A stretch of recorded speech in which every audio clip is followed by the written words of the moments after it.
Hello everyone, welcome to this recap. Before the video starts, feel free to like the "Let's begin." Cain was standing on the street, intently staring at his phone while feeling a gnawing hunger in his stomach. He longed to go home and quell the ache with a warm meal. Suddenly, his thoughts were interrupted by a flurry of panicked people bolting out from a nearby store. They careened towards him, knocking him off balance and causing his phone to clatter to the ground. Before he could make sense of the chaos, a menacing figure emerged from the store, brandishing a knife with deadly intent. The figure was fixated on a pair of twins, and was determined to eliminate them at any cost. Cain, sensing the danger, sprang into action and lunged towards the attacker with all his might. The impact sent both men tumbling to the ground. In the ensuing struggle, Cain found himself on the losing end, as the figure plunged the knife deep into his stomach. Blood gushed from the wound, staining his clothes crimson as he crumpled to the ground in agony. The figure, now gripped with fear, fled the scene, leaving Cain to writhe in pain on the pavement. The next morning,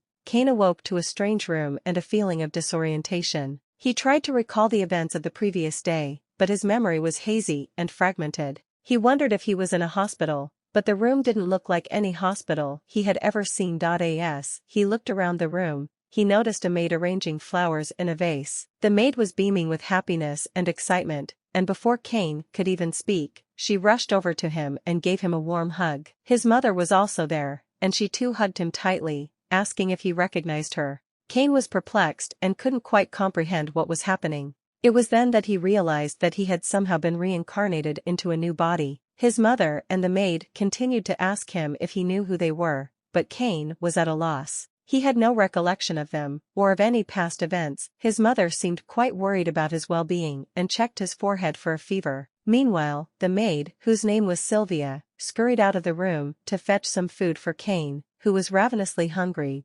As they left the room, Cain was left alone with his thoughts, wondering who these people were and what had happened to him. The confusion and disorientation was overwhelming, and he realized that he had a long journey of discovery ahead of him. As Cain continued to reflect on his new life, he suddenly realized that he hadn't survived his previous encounter. He had been reincarnated as a child, with no memory of his past life. The realization was jarring, but he was grateful for the opportunity to make a fresh start. Just then, Sylvia entered the room with a tray of food. She smiled at Cain, relieved to see him eating well. As she fed him, Cain couldn't help but feel a sense of comfort and warmth in her presence. She seemed to radiate a sense of kindness and compassion that made him feel safe. After he had finished his meal, Sylvia gently lifted him up and began to pat him on the back, soothing him to sleep. As Cain drifted off to sleep, he felt a deep sense of gratitude for the people who had taken him in and cared for him. He knew that he had a lot to learn and discover, but he was ready for the adventure that lay ahead. Cain was a quick learner, and he soon became familiar with his new family. He was only 3 years old, but he already knew that his father's name was Garm, and that his mother was Sarah. He had an older sister named Rain, who was 2 years older than him. Cain also learned that his father had 2 wives, Sarah and Maria. Maria had 2 sons, named Jin and Alec. They were all part of a large, extended family that lived in a huge, sprawling estate in the countryside. Cain became more and more curious about the world around him. He loved to read books, and he was particularly fascinated by the stories of adventurers who traveled the land, battling monsters and protecting people. Through the books he read, Cain learned about different kinds of magic spells and weapons that the adventurers used to protect themselves from danger. Also, quick reminder as we are going through the recap, if you are new to the channel, around 90% of viewers are not already subscribed, and if that's you and you want to, guarantee you're always up to date with all good content like this, so feel free to hit that subscribe button and join us on the road to 1 million subs. And if you enjoy the video, or if you found it interesting, let me know by dropping a like and comment on it as well, would be seriously appreciated. Let's continue. Cain was relieved that his current life was so much better than his previous one. He was surrounded by a loving family, and he felt grateful for the warmth and security they provided. He spent his days exploring the vast estate where he lived, playing with his sister Rain and his maid Sylvia. Cain's father Garm was particularly fascinated by his son's intelligence and curiosity. He was amazed that Cain could already read and write at such a young age. Cain was particularly interested in the books that dealt with magic and history. He longed to learn more about the spellcasting adventures he had read about in his books, and he was eager to try out some of the spells for himself. However, Garm cautioned him that he would have to wait until he was baptized before he could delve into the world of magic. The baptism was a sacred ritual that was performed when a child turned 5 years old, and it was believed to protect the child from evil spirits and demons, and also new powers will be given to the person. Cain was in his room, lost in thought, when he stretched out his hand and to his surprise, fire came out of it. He tried it again, and the same thing happened. Flames erupted from his fingertips. Cain was amazed and excited by this newfound power, and he spent hours experimenting with his ability to generate fire. His sister Rain became his closest confidant and mentor. She taught him everything he needed to know about the history of magic and the different types of spells that existed. They spent countless hours poring over ancient tomes and grimoires. As he approached his 5th birthday, Cain's parents took him to be baptized. It was his first time stepping outside of the estate, and he was enthralled by the sights and sounds of the bustling city. He saw people from all walks of life, and marveled at the towering buildings and bustling markets. On their way, Cain's father explained to him that in their world, magic and protection were attainable in levels ranging from 1 to 5.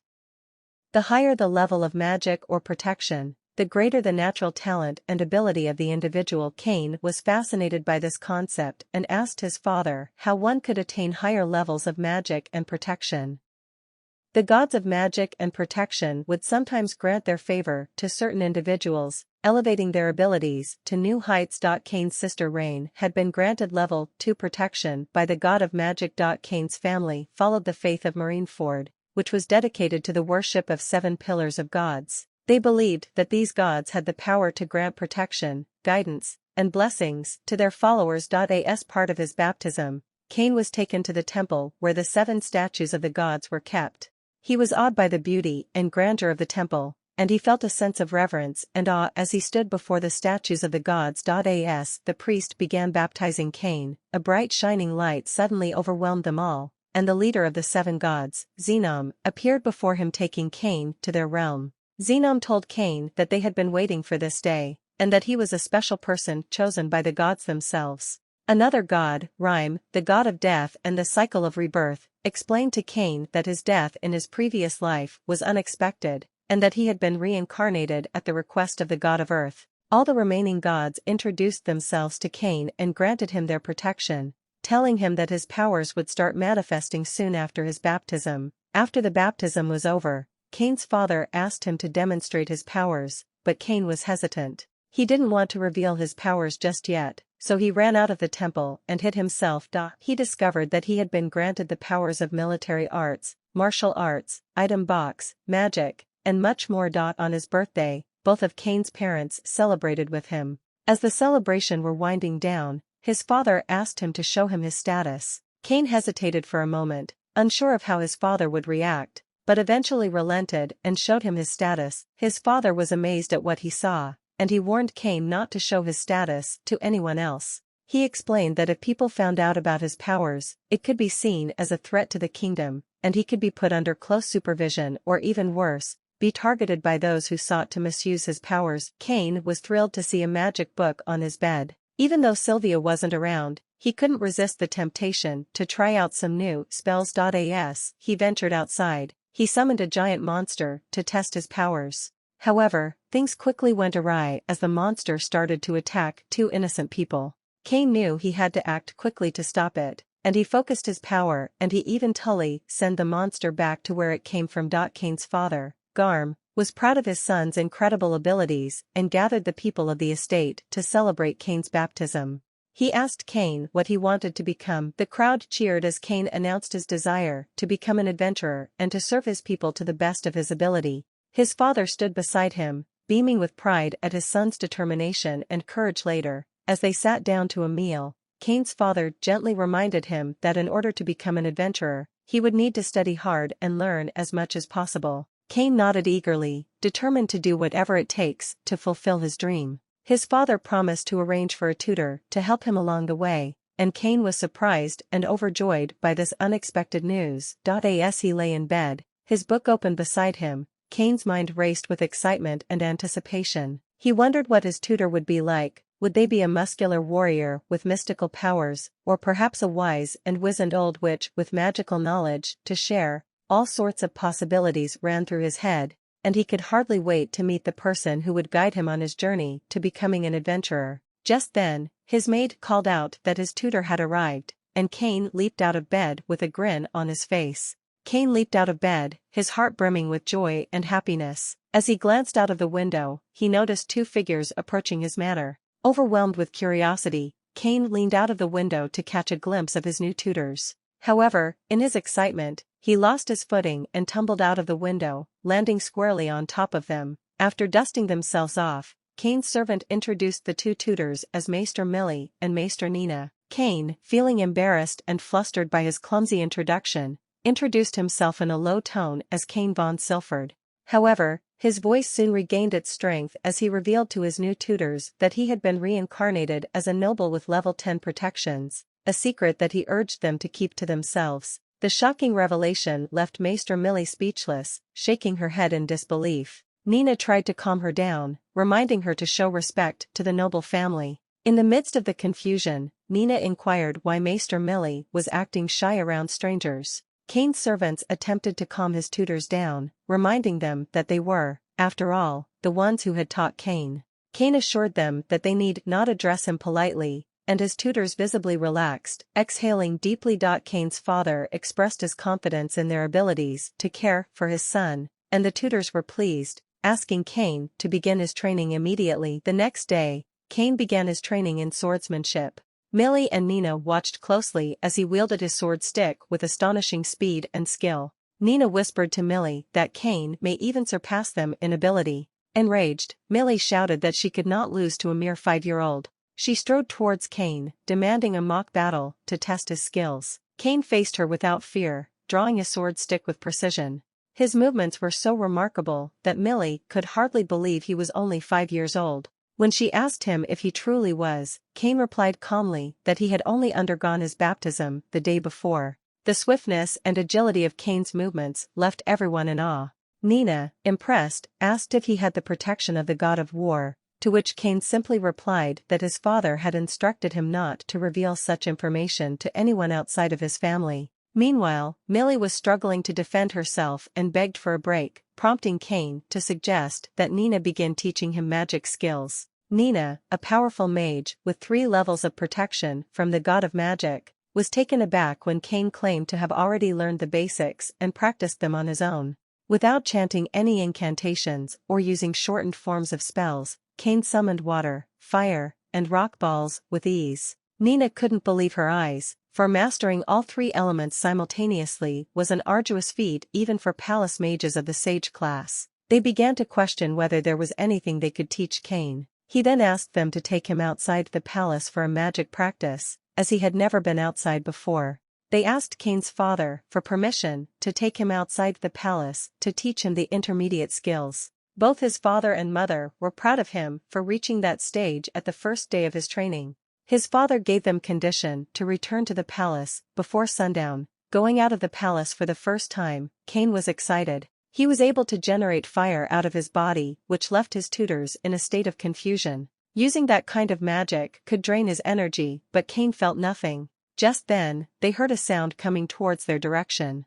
It was a dangerous monster that attacked people, said Nina. They saw it. The monster was running towards Cain. He stretched out his hand and commanded air bullet.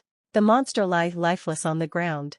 With an item box in his hand, he sealed the monster inside it to show it to his father and mother. They searched for more monster. Nina used her magic ability to search for more monster. Cain mastered this skill as fast as possible. Not many can master this skill at first try. They fought off the remaining monsters. One ran away. Cain trying to go after it. He was stopped by Millie, telling him that there are strong monsters inside the forest. Cain was very happy that he had reached level 8 in a short while. At the same time was worried that people could find out his new development because obviously, it was beyond human capability. The 3 of them went out to search for information about the rabbit monster. They enter the guild house. Just then a thug approached Nina, asking her to pour him some drink. Refusing the request, the thug dragged Nina up.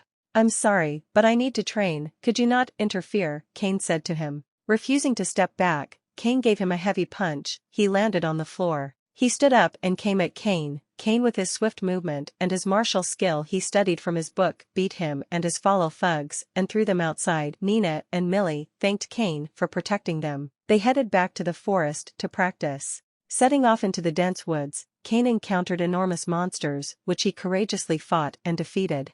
However, the ensuing flames alerted the guards, who rushed to the forest on horseback, sounding the alarm. Despite their best efforts, they found nothing when they arrived. Undeterred, Cain pressed on and eventually found the elusive magic bag.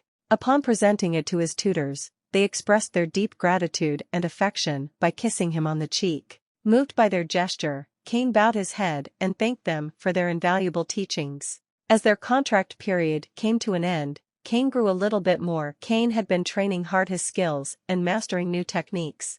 One day, as he was exploring forest, he came face to face with a giant monster. Without hesitation, Cain drew upon his powers and engaged the creature in battle. Despite the monster's size and strength, Cain remained calm and focused, using his skills and powers to gain the upper hand. With a final burst of energy, he defeated the monster. Cain decided to check his status to see how he had improved. To his amazement, he found that he had surpassed his current level, achieving a level of power and skill that he had never thought possible. Cain was now 10 years old, and he remembered his debut in the royal capital 2 years ago. He, along with his parents, was traveling to the royal capital for an event that all noble sons were required to attend. Cain's sister, Rain, was already 12 years old, and she was eager to take the entrance exam and start attending school. Cain was disappointed that he couldn't obtain the entrance form as it was only available for those over the age of 12. However, he was excited to be going to the royal capital.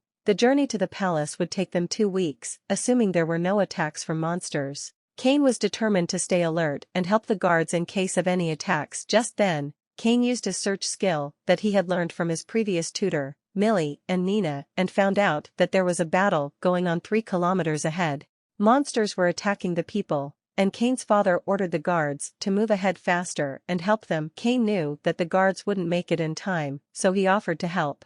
Despite his father's worries, Cain assured him that he would be fine. He got out of the carriage and used his wind power to move at a faster speed. As he approached the scene of the battle, he could see that the monsters were swaying people and causing chaos. Cain summoned the mighty power of air bullets with ease, using his formidable abilities to vanquish the monsters one by one. The remaining guard trembled with fear at the sight of Cain and pleaded with him not to approach any closer. Cain, realizing the guard's fright, offered his apologies for not introducing himself sooner.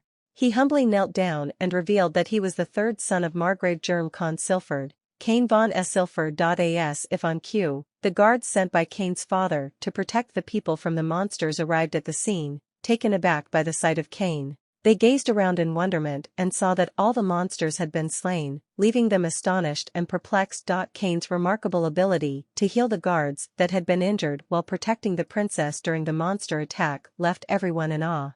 Just then, Cain's father arrived at the scene and was amazed to see that all the monsters had been defeated. The princess, Telestia, and her companion, Miss Silk, finally emerged from their carriage, and they both expressed their gratitude to Cain for saving their lives. However, the terrifying experience had left them feeling uneasy and on edge. Fortunately, Cain possessed a calming power that could ease the tension and anxiety within others. With a gentle touch, he was able to soothe the princess and Miss Silk, leaving them feeling relaxed and at peace. The princess and Miss Silk were so impressed by Cain's abilities that they both began to fight over who would hold his hand.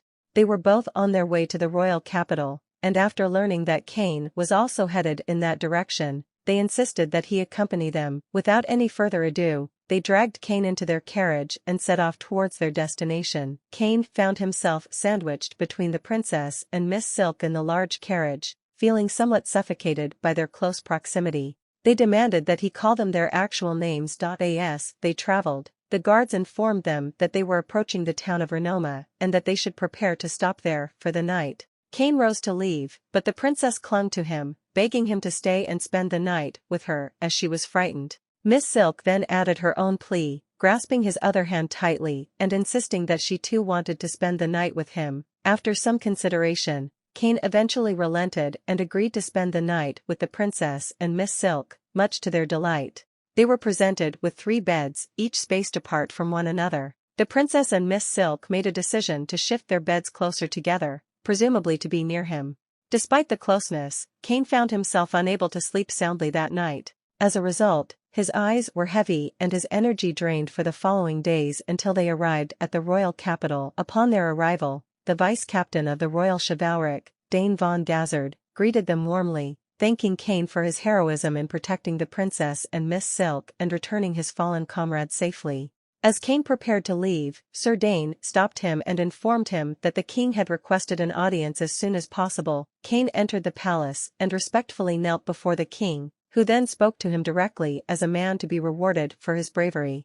The king expressed gratitude for Cain's unwavering protection of the princess and Miss Silk during the vicious monster attack and for ensuring the safety of their wounded guard. The king declared him a baron and gifted him with a mansion of his own. Some of the bystanders were skeptical, believing it impossible to grant such a high-ranking title to a mere 10-year-old boy. Despite Corgino's attempts to intervene and stop the king's decision, the king remained steadfast. Cain, feeling grateful but perhaps a bit overwhelmed, accepted the reward with humility. The gathering eventually came to an end, and the king requested that Cain wait for him in the parlor. As the king and Eric von Santana Mailbeek arrived on the scene, they thanked Cain. However, their gratitude soon turned to anger when they learned about their daughter, Miss Silk and Princess, spending the night with Cain. The king and Eric Santana demanded that Cain take their daughter as his fiancée until he turned into an adult. They explained that in their kingdom, if an unmarried lady spent the night with a man, he had to be engaged to her, as nobody would marry her after that. Cain looked to his father for help, but his father turned away, leaving Cain to deal with the situation on his own. Reluctantly, Cain accepted the engagement, knowing that he had no other choice. Cain sought the counsel of the 7 gods to gain an understanding of his current standing. The leader of the gods informed him that his current state was beyond the realm of normalcy, almost inhuman. The leader cautioned Cain that there were limits to what he could achieve alone and advised him against testing those limits. However, the leader also recognized Cain's unique knowledge and skills from his previous life and requested him to channel them into creating entertainment in their realm, where there was a dearth of such diversions. Cain found himself alone in his room and immediately fled, unable to tolerate the loneliness of the place. He sought out his friend, Parma, with whom he had shared a close bond for 5 years. When Parma inquired about his presence in the capital, Cain revealed that he was there for his debut ceremony. Parma, who was training at her uncle's shop, introduced Cain to her uncle Tamanes, informing him that Cain was a noble. Tamanes was intrigued by Cain's status and apologized for any previous rudeness. Cain then asked Tamanes if he could peruse his shop, as he had a particular recreational item in mind that he wished to create.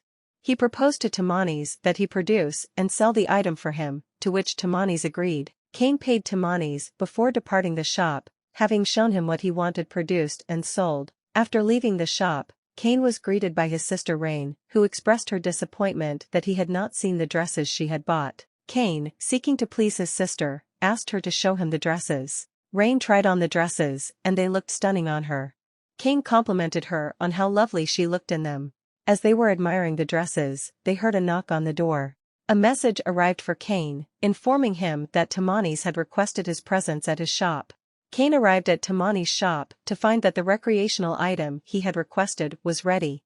It was a game board, and Cain was pleased with the quality of the product. He asked Tamanes to produce 50 more and make them affordable for the general public to purchase. Cain paid for the items immediately and they made a contract to ensure that the product belonged to them for a period of 3 years. In addition to the 50 game boards, Cain asked Tamanes to produce a special one that he could present to the royal household. Tamanes agreed to make the special board and Cain paid for it in advance. After arriving home, Cain was informed by his maid Sylvia that the debut ceremony was about to commence. He hurried inside to get dressed for the occasion. On his way to the royal debut ceremony with his father warned him that he would draw a lot of attention and advised him to be cautious of parents who may try to introduce their daughters to him. Cain listened carefully to his father's advice, keenly aware of the potential pitfalls of his noble status. As they walked inside the debut ceremony, Cain was overcome with nerves. His father reminded him to be on his guard, and they entered a hall filled with various people and lively music.